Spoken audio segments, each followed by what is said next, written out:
2004 ముందు ఆయన DSC 98 DSC వాళ్ళకి ఎవరు ఉద్యోగాలు ఇచ్చాడు? మన జగన్మోహన్ రెడ్డి ఇచ్చాడు. మొన్న 2014 నుంచి 98 డిఎస్సి వాళ్ళకి 98 డిఎస్సి పోతే ఎవడైనా ప్రభుత్వం ఏం చేయాలి? అప్పుడు పోతే మళ్ళీ తను వచ్చినప్పుడు అన్న ఇవ్వాలి కదా. మామూలుగా అయితే వెంటనే ఇవ్వాలి ఉద్యోగాలు.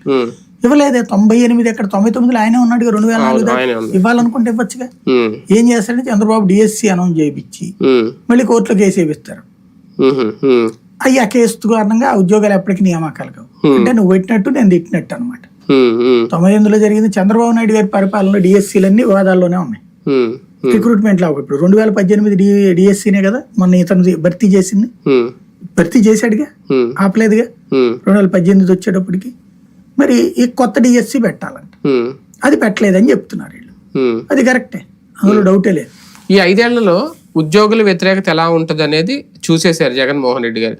టీచర్లు రోడ్డు ఎక్కిన చాలా పెద్ద పెద్ద ఇష్యూస్ జరిగినాయి. వాళ్ళు మారువేషాలతో వచ్చేసి చెలో తాడేపల్లి ముట్టడి కానీ ఇవన్నీ చేసినప్పుడు ఉద్యోగుల విషయంలో జగన్మోహన్ రెడ్డి గారు కొత్తగా ఏం చెప్పలేదు మేనిఫెస్టోలో. కానీ తెలుగుదేశం పార్టీ మేనిఫెస్టోలో ఉద్యోగుల విషయంలో వాళ్ళు పిఆర్సీ విషయం ఆలోచిస్తానన్నా, లేదంటే ఓపీఎస్ గురించి అయితే అది కూడా అంటే హామీ ఇవ్వలేదు కానీ మాట్లాడదామని చెప్పడం. ఎందుకు గాలికి వదిలేశారు వాళ్ళని అని అనుకోవాలి. ఇప్పుడు ఉద్యోగులు అనేటువంటిది పార్ట్ ఆఫ్ ద సిస్టమ్. వాళ్ళ కోసం ప్రత్యేకంగా మేనిఫెస్టో పెట్టడం కరెక్ట్ కాదు నా దృష్టిలో అయితే. లాస్ట్ టైం ఎందుకు పెట్టారు? అదే కదా చేశారు కాబట్టి కదా ఇరుక్కున్నారు. ఈయనకి ఎంత అనుభవం ఉన్నటువంటి ఆయన ఎందుకు పెట్టాడు ఇప్పుడు? మరి అది అంటే ఓట్ బ్యాంక్ కోసం ఏం చేశాడు? ఆయన ఓట్ బ్యాంక్ నమ్ముకోవట్లేదు అక్కడ ఈటిట్ల మీద. ఎందుకంటే ఇక్కడ ప్రాక్టికల్ గా ఉద్యోగి తన పని తను చేసుకుంటూ పోవాలి.